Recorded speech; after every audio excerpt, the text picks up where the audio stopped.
Hello and welcome to SupaJam podcast. My name is David and today is a really special episode. So the NHS record their EDI, which stands for Equality, Diversity and Inclusion podcasts at SupaJam, and they have done a special one for National Coming Out Day. So they were happy with us to share it on our podcast channels as well. So I can't wait for you to meet Yasmin and Simon in this podcast as they talk about National Coming Out Day and everything related to that and all things to do with equality, diversity and inclusion. Let's go. Welcome to All Things EDI, the podcast where we delve into anything to do with equality, diversity and inclusion. And in this episode, a special edition, I think, because we're going to record 2 episodes in one sitting, and I've got Simon Greenhill with me. Our very first guest on our very first podcast has come back for more. And today we're going to be talking about 2 things. So we're going to talk about National Coming Out Day, and then we are going to talk about International Pronouns Day. They all coincide within probably a space of a week within each other in the busy month of October, which seems to be, I think I want to rename it as the Diversity Month of the Year. I know we've got February for LGBT history, we have Pride in June, Disability History in November, December, South Asian Heritage in July, August, but everything seems to happen in October. So not only do we have Black History Month, which is a really big month, we've also got International Coming Out Day, Pronoun Day, ADHD Month, we have stillbirth. We've got menopause awareness. We've got Free to Speak Up. We've got so many things. So I think let's call it Diversity Month. Yeah, really good. So Simon, thank you for coming back again. Hello. Hello. I do really appreciate your time to come back and talk to us again and to give that insight that we need. How have you been doing? Yes, yeah, good. Thank you. Thank you for the return ticket. And let's get into. I'm loving Diversity Month, honestly, because there's so much going on. Yeah, first thing I'd like to have a chat about today would be the National Coming Out Day. Yeah, it falls on the 11th of October this year, so it's on Saturday, just gone. So it's been quite a few things have been highlighted and researched, and again, anything to be marked makes you stop and think in your tracks and think, oh. Want to know a bit more about that. Yeah. And again, coming out is very much associated with the LGBTQ plus community. One thing that I'd like to share straight away would be I had a conversation with somebody and they just assumed it was a one-off event that someone comes out once. Okay. Let's get into that. We're definitely going to delve into a lot of it. I mean, Simon and I had a chat about this last Thursday, and there were a few things I didn't know, to be honest with you, in our conversation. So we will delve into it. So I would ask you to grab a cup of tea, coffee, whatever refreshment. If you're having your lunch, sit down, get your headphones on, earpods in, and listen to our conversation, because hopefully we will share some inspiring stories, maybe create a little bit of awareness, have a little bit of a teaching moment, but more than anything, have that heartwarming conversation that sometimes people are a little bit afraid to do. So let's get into it, Simon. You started off with the conversation around National Coming Out Day being the 11th of October. It was on Saturday. I don't know how many people would have known that, because I don't think it's common knowledge, or it might be. I don't know if there's a scale of popularity, but it's one of those ones that kind of, I think I became aware of it about 3 years ago. And again, being in the community, it was a surprise to me. So I totally understand that it's not widely well known. But again, it was one of those things that find out more about it. I think it dates back to about 1988. So quite a while it's been with us to be celebrated.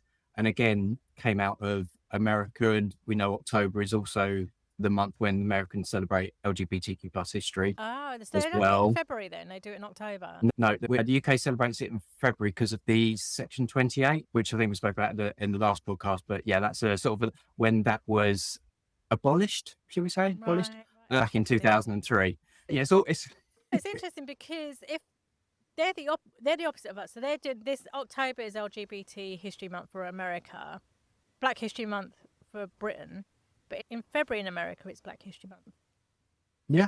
And it's LGBT history over here.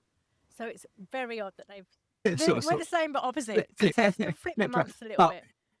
It's all being marked. It's all being celebrated. It doesn't matter about the month as long as it's been No, celebrated. exactly. Who cares, right? Simon, National Coming Out Day. You say you found out about it 3 years ago. It's been around since '88, maybe and it coincides with a lot of history that's steeped into the LGBT community, should I say. What does it mean to you as a person? Because you said, as a little bit of a snippet of intro into what we're going to talk about, you spoke to somebody about it and they thought it only happened once. Yeah. It's one of those things that's a bit, do I really have to do this again? Kind of conversation. And again, if you're in the community, you're so alert to it. It's every time. Going back, everyone in the community has some kind of coming out story. Yeah. And they can be really heartbreaking. And it's one of those things that it's really difficult to share. Yeah. When I had a conversation, someone seemed surprised that you just come out once. I'm like, I couldn't. It was difficult to take it and and explain. It was difficult to explain without being, you should know this, kind of thing, because it happens in the community, happens every day, pretty much every hour. Yeah. And it can be varying degrees. It can be, for example, start a new job and a simple question like, what did you do at the weekend if one of your teammates asks you? Now, me personally, when I start a new job, I'm literally thinking through everything that I can say that I feel safe sharing. I don't, depend on the situation, you don't want to out yourself. Yeah. You want to be alert. You still want to have your boundaries there. So a simple question like, what did you do at the weekend is always quite a triggering one. Yeah. So for everybody else, it could be just natural. Oh, we just did this, we did that. Yep. For you, it's thinking, do I tell the truth? Do I give you a version of the truth? Or do I just completely not say anything? I'll give you 30% because that's what I feel happy with. Yeah. And again, it's a scale of what you feel comfortable sharing in that moment. You don't, it comes back to fear of judgment. We don't want to be seen as any less than anything else. And especially for me, it was amplified starting a new job role. You just want to get in and get on with the work in hand. You don't want to be caught up, oh, Simon, that's the gay person. And that's not kind of what it's there for. Yeah. It must be really, I know you said you used the word triggering, but it must be also really tiring to keep going through that in your mind. Am I safe around these people if I give them 50 or 60 or 70% of my life in terms of the truth? How am I going to be received, and how am I going to be treated afterwards? And are they going to treat me differently? And are they going to talk behind my back? Are they going to be gossiping? Are they going to do all of these other things that could be quite negative? All from a question, what did you do at the weekend? Yeah. Imagine it could be absolutely soul destroying at times as well, because you might have a really significant event that's happened that you really want to share because you're proud of it or you're really excited and you can't. Exactly. And it's you're instantly filtering. Yeah. And it's a shame. It is a shame. But that was, and again, I would like to say that was in the past, but as I say, that was a conversation that only happened 2-3 weeks ago. So again, used it as a learning opportunity to share some knowledge, say it's not actually just once, and gave a couple of examples of how I've come out in various situations. For me, Yasmin, I'm quite a shy, retiring person. It's taken a while for me to get to this stage where actually I'm fine. Someone asked me what I did at the weekend. I could say exactly what I did at the weekend. It's not a problem. But again, that comes... my bacon. I couldn't even do bacon today. Don't get me started. But it's one of those things that you have a bit of an eye roll with it. It's very, as you said, it's tiring. Does it get better each time though, or as time goes past, or does it get more and more difficult every time you have to do this, potentially with the same person or the same group of people? It depends on the situation. I feel I give quite a succinct answer now, whereas before I might have waffled and kind of thing. And that, for me, that's better because I'm like, there it is, out in the open, boom, move on, kind of thing. And if people like it, great. If they don't like it, that's on them. I'm not accountable for their. Do you think there's a generational thing around this as well, or not? Not massively. I think there's a connotation that older generations are a bit more fixed in their ways, which from my experience hasn't been the case. I've been, you feel like you're prepared for it and it Yeah. doesn't happen. And you're like, oh, And I'm like, okay, cool. Right, I'll put that away for another day. Someone else will ask the question down the line. And the thing that I'm taking from it is younger people, younger folk that they just I don't see it as a hurdle, don't see a thing. And it is what it is, which for me is really lovely. And yeah. again, that's a change that's only happened in last 15, 20 years, something like that. Do you think that's a resilience 15, thing as well? think so. Yeah. Yeah. And I think it's the perseverance that you're not, I know, mentioning my experience, but across the entire community, no one wants to put up with it. Everyone will carry on and share and get a point of view across. Yeah. Yeah. Interesting in terms of the younger you are, probably the more resilient you are in saying it once and being very much, I'm not doing this again. I'm not going through this again. And their thought process might be slightly different, maybe. And and the thought process is that's on you if you didn't listen to me, because I'm Yeah. not saying it again thing. And looking back, I wish I was that strong at that age as well, because I think it would have had a different take on Yeah. when you go into the world of work. You're always going to be finding your tribe and Yeah. kind of discovering yourself and things, and you take aspects of you Yeah. throughout each role and you just build on it. Yeah. Yeah. Definitely. No pressure to answer this, but is it different when you're thinking about how you come out in the workplace to when you do it in your personal life? Yes, it is different. It's different in the way. So for dealing with workplace, straight away, as what we've said before, the judgment, the gossiping, that kind of aspect.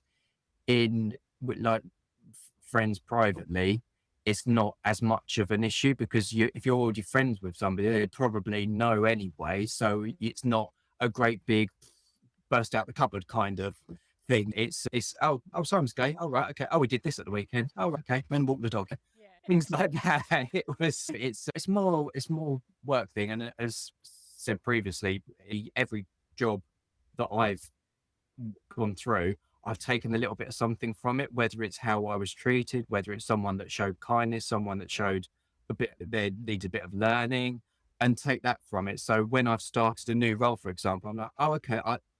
So they've asked me that question. That reminds me of this person previously that asked me, how does I deal with that, and deal with it that way. So you get more of a coping mechanism, and again, feeds into that resilience of dealing with that, as well as learning a new role on top of everything else. And it's very much down to how the organisation behaves as well.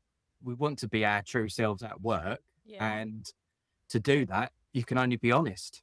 You can't, if you hide, it feeds into lies, it just gets mucky, nasty kind of thing. You're not your true self. And then do people then think that you haven't been truthful because you haven't been honest? And I don't know, maybe they feel they've got a right to know something about you.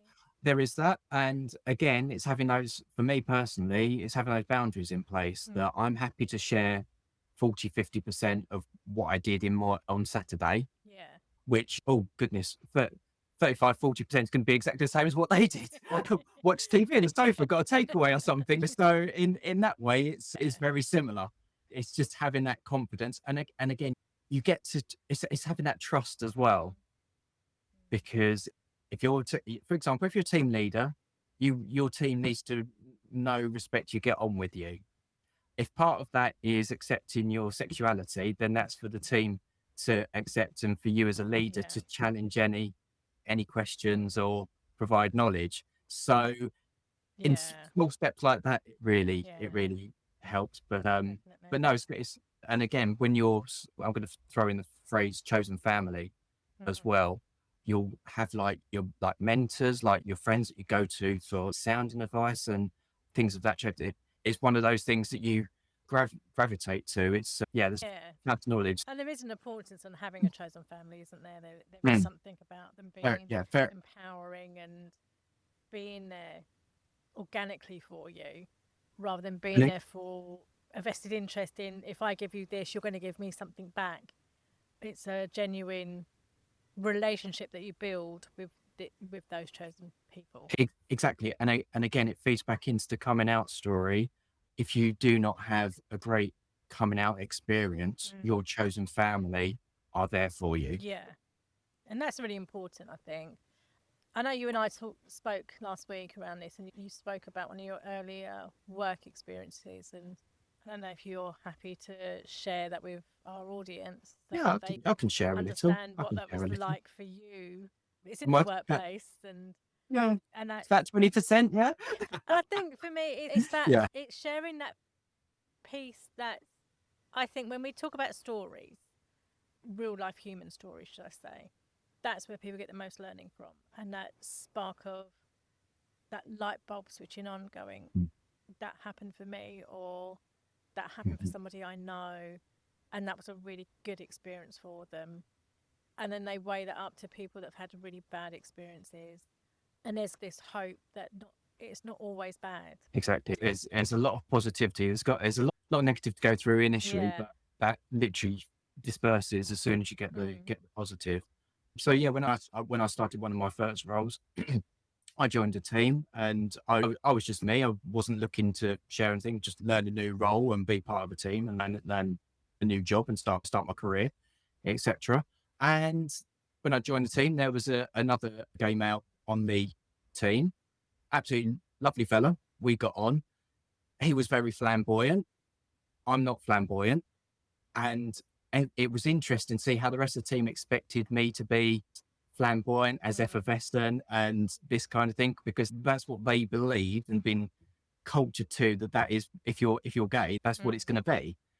So I popped that balloon, but it just shows that everybody's experience is different. Everybody is different. Me and this person actually, we got on like a house on fire, and it was so lovely to know that we each had that support, because until I started, he didn't have that support. Everyone sort of, oh, he's going to be the joker. He's going to be the one that's all the humor, and everyone cheers everyone up and all that kind of thing. And it was quite eye-opening when I started sharing bits of myself, and I was spoke about magazines and stuff. And so we got Gay Times every so often, and I think it came up monthly then, so every month.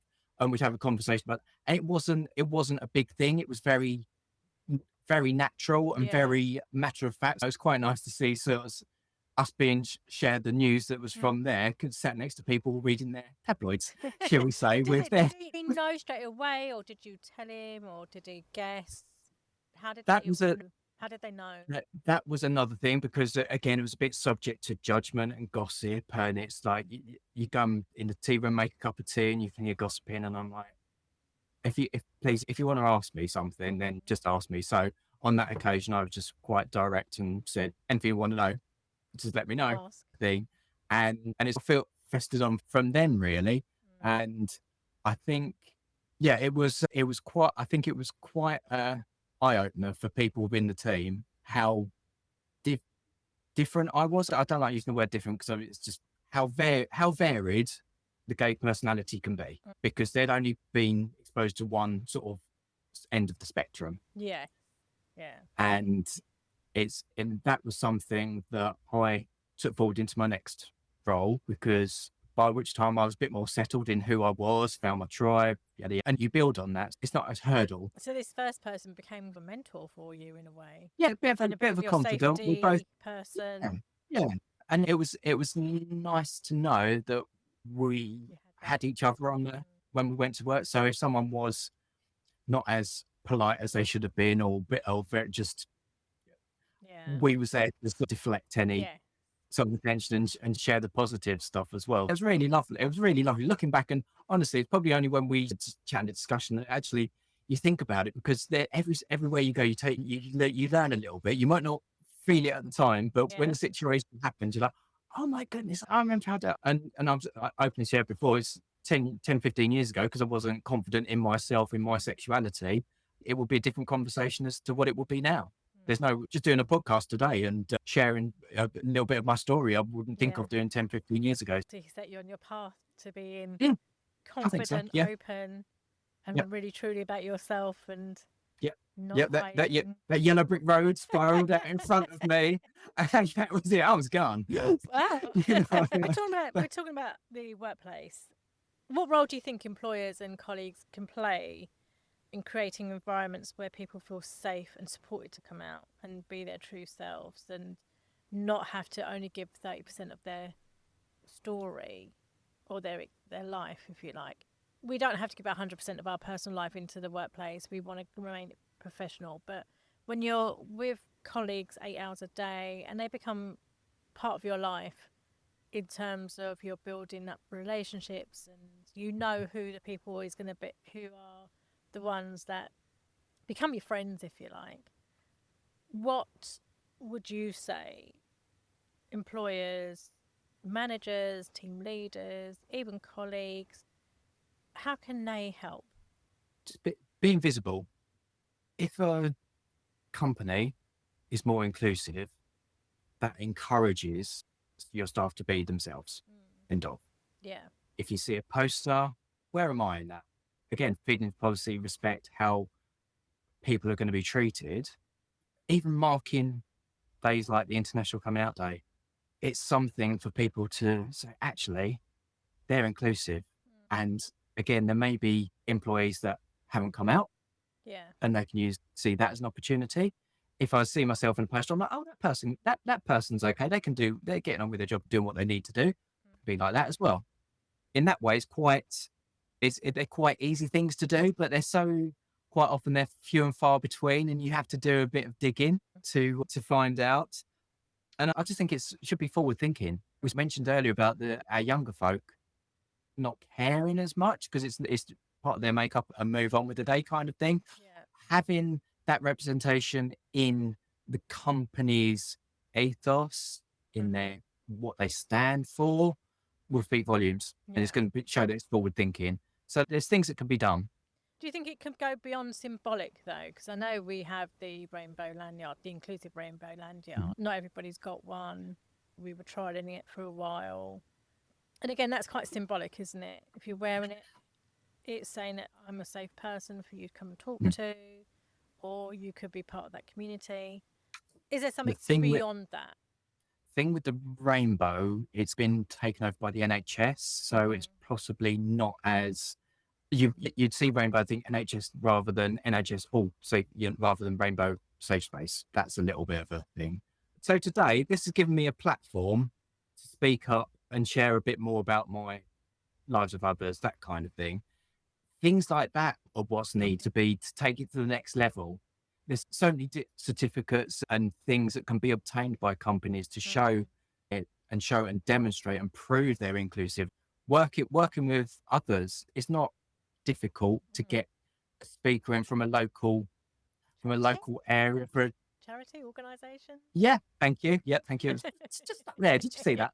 Yeah, different organisations, and to share and shine a light on something that people have not thought about before. Going back to their coming out conversation, they were quite happy to think, oh yeah, come out once and that's it. Yeah, and how to share that and across all of the protected characteristics as well. It's not just.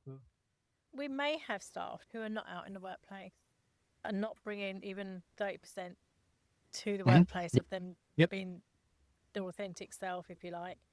What kind of support or reassurance can us as an organisation that is striving to become a really anti-discriminatory, inclusive organisation, inclusive culture, we are walking away rapidly from this blame culture, from this culture of incivility.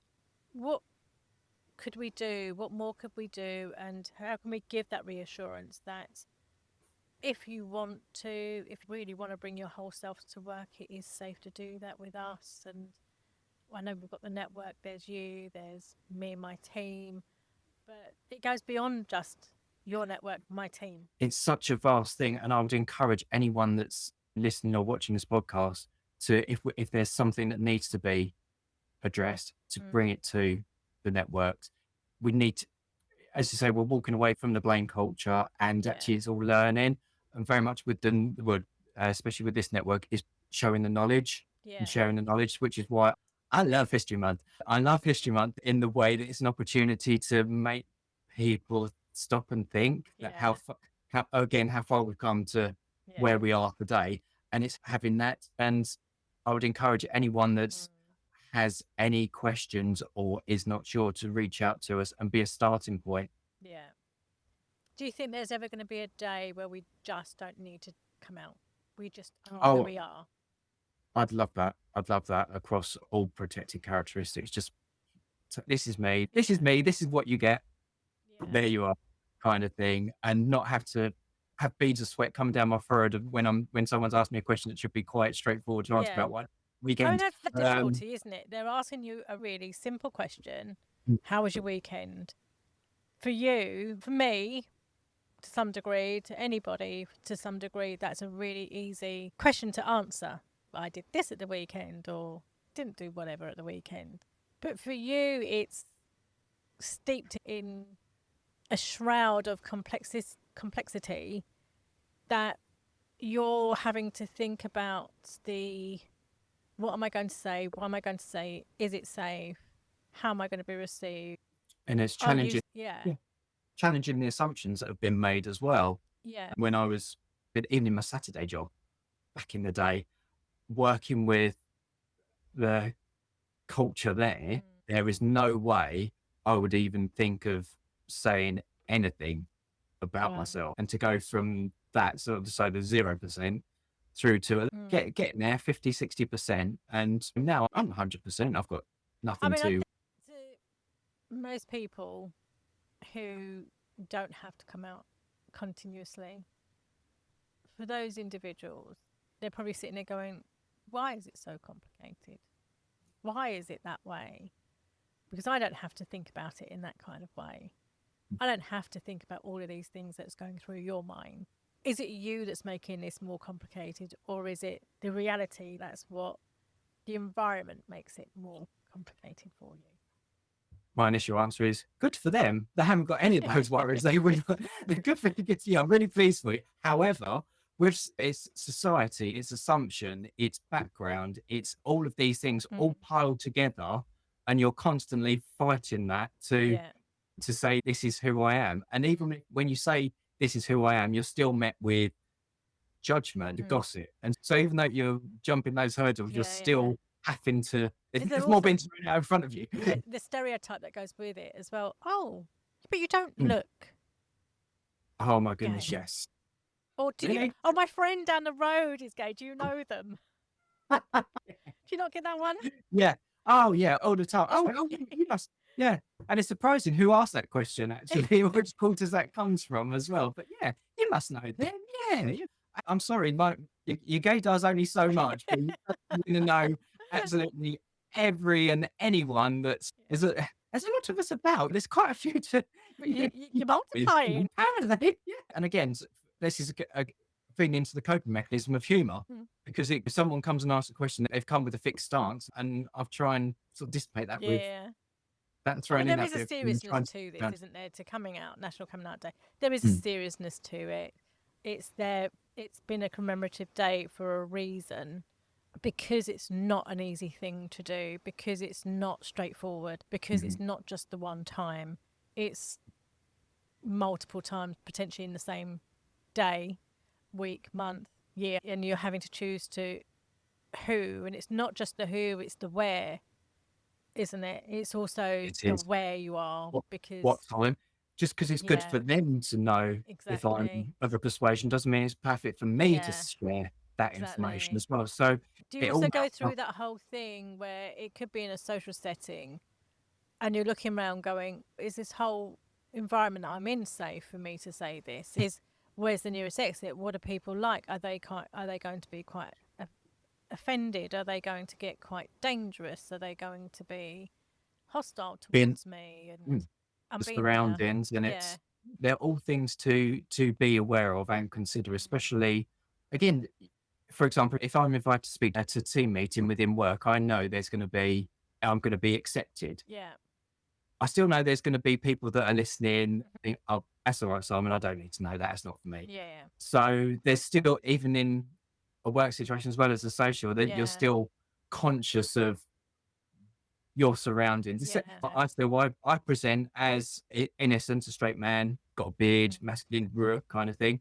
But I know not everyone in the community is like that. So just to highlight, everybody's experience is different. So what I see as a dangerous situation, someone may be more comfortable with that. Someone may even be that bit on top of my concerns as well. So it's quite it's just a broad spectrum. Yeah, I think there's also that whole, once you come out, there's that intrusive questioning, isn't there, about you and your partner, and you It's hear it, and it's quite offensive in terms of they're trying to you map you into the normal.